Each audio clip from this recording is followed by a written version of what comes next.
I'm Josh Klein. And I'm Elise Hugh. We host a podcast from Accenture called Built for Change. Every part of every business is being reinvented right now. That means companies are facing brand new pressures to use fast evolving technologies and address shifting consumer expectations. But with big changes come even bigger opportunities. We've talked with leaders from every corner of the business world to learn how they're harnessing change to totally reinvent their companies. And how you can do it too. Subscribe to Built for Change now so you don't miss an episode. Empire.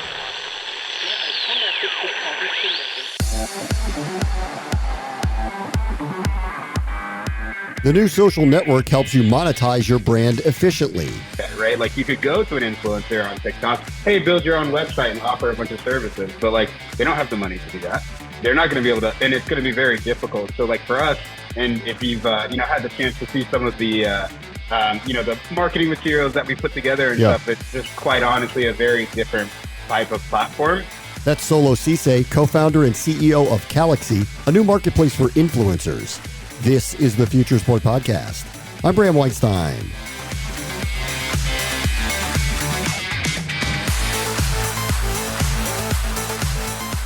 Social Media 1.0 opened the door for influencers and brands, but the vast majority of the sponsorship proceeds went to the platforms themselves. Calaxy aims to flip that dynamic.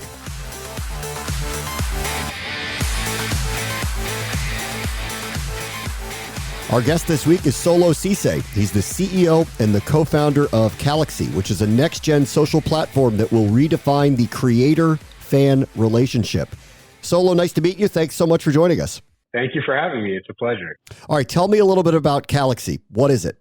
So Calaxy, it's a lot of different things to a lot of different people. It's a really big, robust product. But what we're most known for is that we're the easiest mechanism that allows a content creator or any creator really to be able to reach their audience and monetize that audience. But it's also the easiest place for, avid fans to be able to support the creators they know and love through digital experiences that creators are able to offer in our marketplace.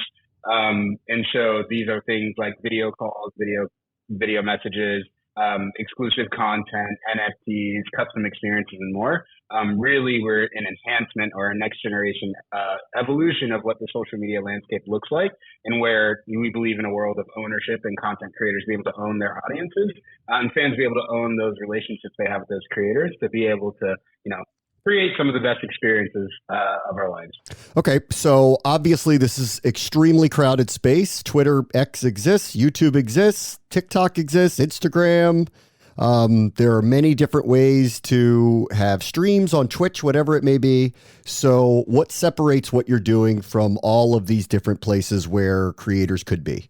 Absolutely. The most important word is ownership, right? So we're in a league of our own. None of those competitors that you really mentioned solve that key problem, which is you don't own those relationships that you have with your fans on those legacy frameworks. And so really you are more so a mechanism to bring people or a congregation for them to be able to sell ads to those users. And so you don't really get paid off of that unless you get paid at you do get paid off of it, but you're more so at the end of the waterfall if you're thinking about finance or, more street, maybe like the cartel if you really think about it. And so really everyone else gets paid before the content creator does. And so for us, what makes us unique is that we're built on Web3 technology that really allows us to put people in a peer-to-peer network system where the exchange of value is very immediate. And it's also not obstructed by a third party, right? And so YouTube, the main legacy social platforms, they're the ones who decide who gets paid and how much they get paid.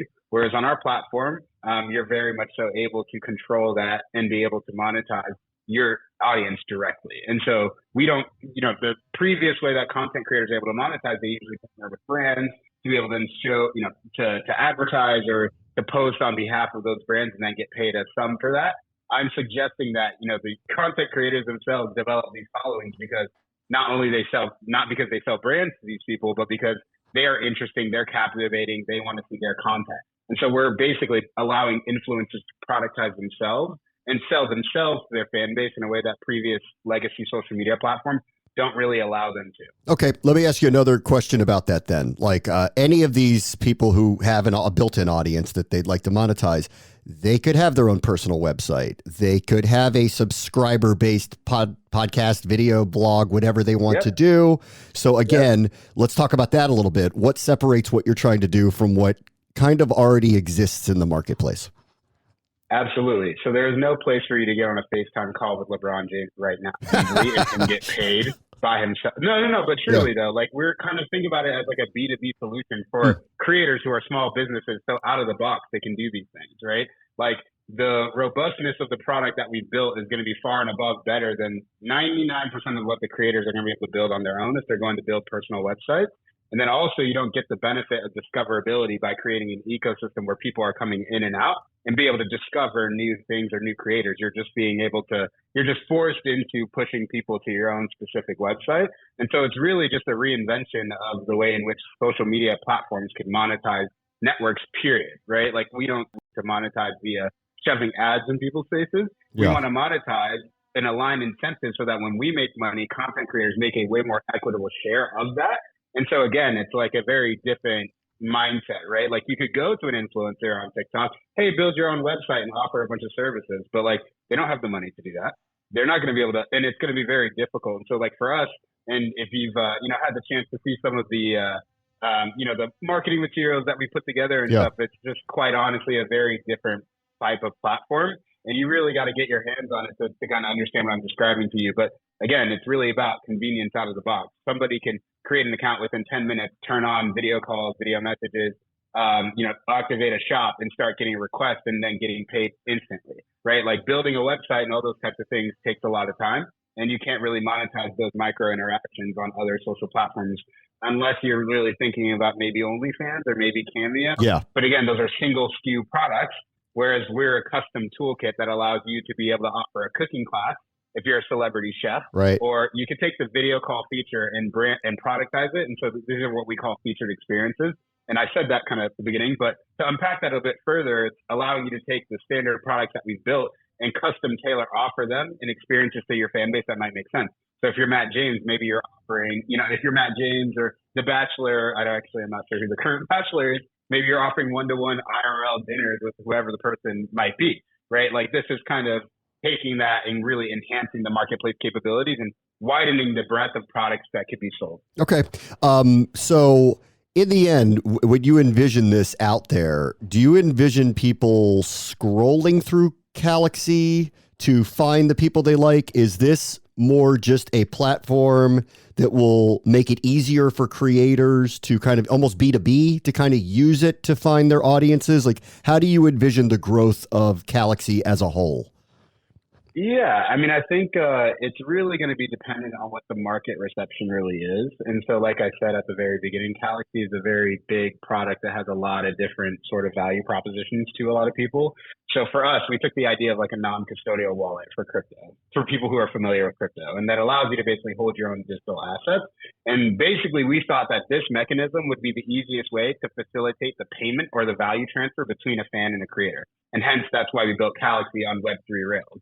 But what we're quickly finding out is that there's a lot of different other use cases for a crypto wallet that could socially connect people through value transfer. Another good example of this is like Venmo and Zelle, right? Like if you're thinking about a crypto wallet that might be easy to send crypto, from one person to another, we have capabilities that allow you to send $20 of Bitcoin as easy as a text message, right? And so you're productizing that and really being able to invite those types of people. And so it's really more of an interface or a social layer with, marketplace elements beyond the world of just content creation. And so it's a legitimate social platform or experience, but it's also, you could look at it as a creator monetization tool. So you could argue that our competitors are OnlyFans or Cameo or Patreon. You could argue that our competitors are, X, Meta, or whatever they could be just from the social aspect of it.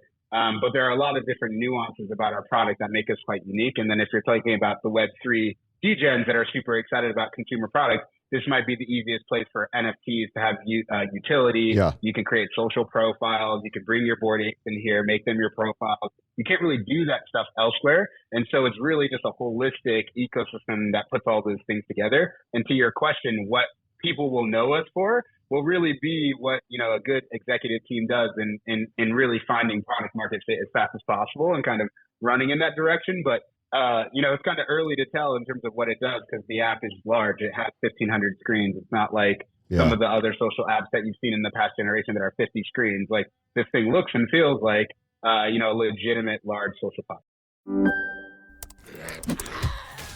Wait, are you gaming? On a Chromebook? Yep. It's got a high-res 120Hz display, plus this killer RGB keyboard. And I can access thousands of games anytime, anywhere. Stop playing. What? Get out of here. Huh? Yeah, I want you to stop playing and get out of here so I can game on that Chromebook. Got it. Discover the ultimate cloud gaming machine, a new kind of Chromebook. I'm Josh Klein. And I'm Elise Hugh. We host a podcast from Accenture called Built for Change. Every part of every business is being reinvented right now. That means companies are facing brand new pressures to use fast evolving technologies and address shifting consumer expectations. But with big changes come even bigger opportunities. We've talked with leaders from every corner of the business world to learn how they're harnessing change to totally reinvent their companies. And how you can do it too. Subscribe to Built for Change now so you don't miss an episode.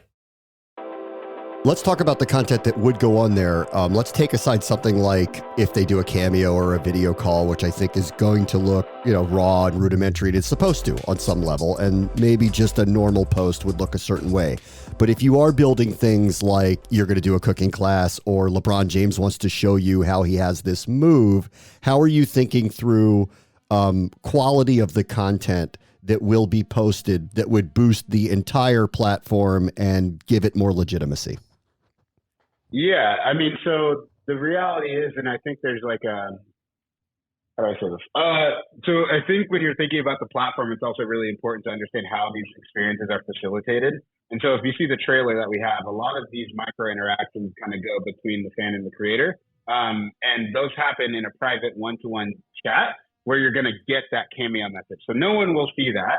And the image or the personality or the persona that's going to be created by the creator is going to be one that they own no different than they would on other social channels. And, these people, it's almost like I wouldn't never really need to worry about that question just because these people and influencers like them, they're hyper aware of how they might come off or what they look like and advertising their products. And so I would analogize it to more like, imagine if your current Instagram page or your TikTok page or your Twitter page could have productized things that you could offer to your audience, but your overall social presence and identity through the feed will be no different than what you would post elsewhere. Maybe if you wanted to keep things exclusive to Calaxy, because in the feed, the only product that people really see or buy is fan club posts, which live behind a paywall that could be littered through your feed. But to answer your question, it's really more like, inherently, if we're bringing good people who are bringing merchants, kind of if you want to use an analogy to a mall, creators are merchants and they're selling products. You're bringing good creators, which, we know happen to know a handful, just given Spencer Easter, his place in the NBA, like this, the creator economy is something that's quite close to us. We don't really worry as much about what the feed or the population of the content might really look like, because it's not going to be any different than other social platforms. It's really more about giving them an audience, giving them the tools to build an audience in the app as well. As that's the point of the social feed, right? You can post things and then you can interact with your fans. Not everything is for sale, but then if you want to buy something that's for sale, you can do so easily via the marketplace. That's really much so hidden within the UI. It's also not the case that it feels overly like a marketplace. It's like a really nice social application that layers in that monetization for creators. So it doesn't really feel like you're coming here just to buy something, which is something that makes it really difficult when you're thinking about something like, other marketplaces where it's very difficult just because the user retention is tough. You're going to go there, you're going to buy the video message for your mom's birthday, and then you're going to show up whenever you have another excuse to do so. Right? For us, that's not the same model, right? Do you get what I'm saying? Let's talk about obviously this is a sports technology podcast. So let's talk about the sports angle with it. Obviously there's applications for big influencers who already have audiences. You mentioned LeBron James, people of that level. And there's a lot of ones that are not as famous, obviously, as him that would have audiences.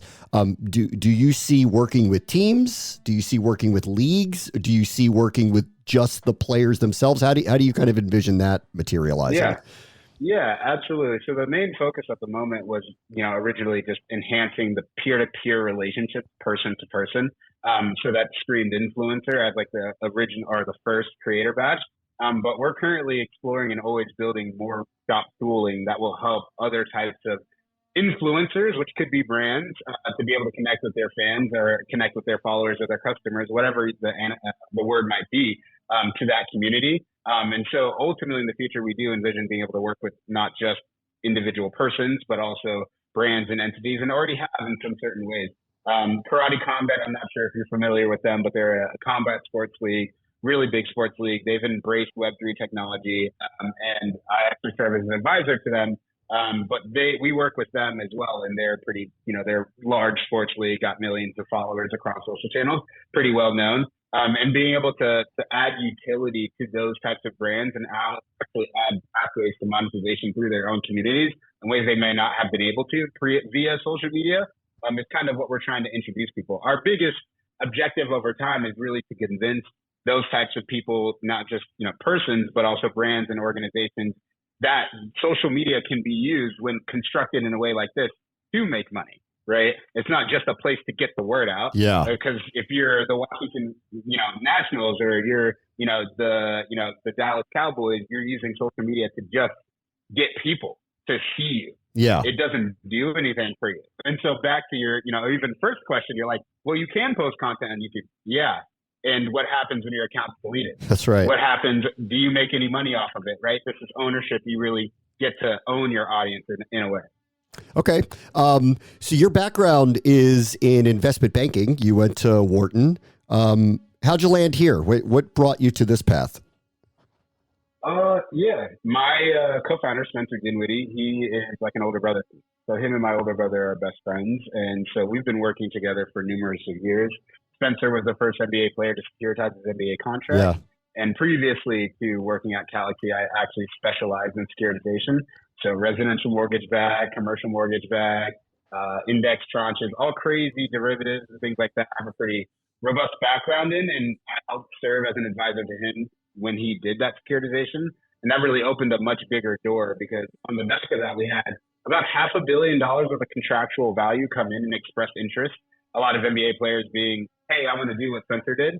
But we saw an even greater opportunity to tokenize or solve this problem I've been coming back to, which is ownership and monetization. Like when you own or have an audience, it's worth something, and it currently isn't with the tools that we have. You can't really monetize that unless you bring in another party like a brand to then, hey guys, brand, you should go to this and use my discount code. Like I'm allowing people who, if you love, Logan Paul, Jake, whoever this person is, you're there for them. You're not there for Nike. You're not there for Starbucks. You're not there for whatever brand that they might be shilling to you. And so that's kind of what we saw as a big opportunity for us to solve. And that's when Calaxy pivoted, not necessarily pivoted, but when we really started to focus on this creator economy angle. Okay.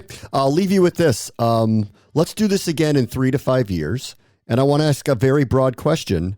How do you see all of what we're talking about changing over the next 3 to 5 years? The relationship from the fan to whatever it may be, the player, the team, the league, through the use Absolutely. of whatever social media looks like in 5 years. Absolutely. I would say that in 5 years, we are going to become savvy to the fact that digital ownership is the key to the future. And I think what's going to happen is social identities are going to matter a lot more. And I think Web3 is going to be a big solve for some of the impending problems we expect to happen with the rise of AI and things like that. And the reason why I say that is because deep faking and things like that are really surfacing and becoming a greater cause of concern. You saw that a little bit earlier this year with the AI music that was coming out and things like that. Being able to track provenance to the source is going to be increasingly important. And so networks like ours that are going to leverage blockchain technologies and allow you to assign social identities to people, so that you can ensure that if an account is posting it, it's a legitimate account. The true measure of what verification should look like, because we all know that you can go buy verification.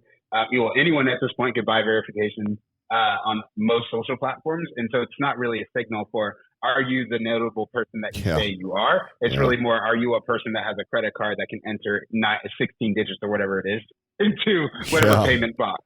And so I think in 3 to 5 years, things and platforms like ours will really help shift that new paradigm for content creators, where they're really understanding that they are not the prop or the product to be sold as, by the means of the big legacy platforms, but rather they should have complete ownership of those audiences. And they're really going to think about themselves as small businesses And these tools really allow them to do that out of the box.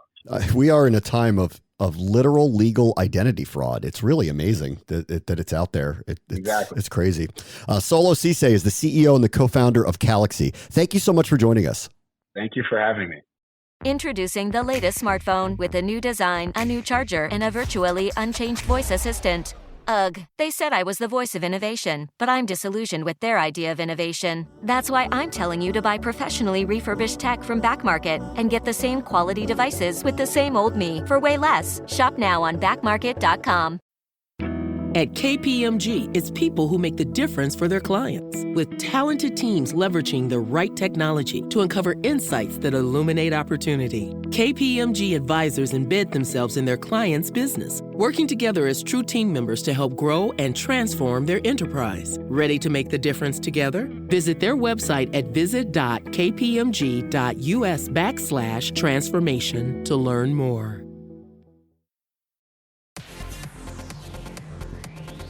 On the next Future Sport podcast, master control for the social media push.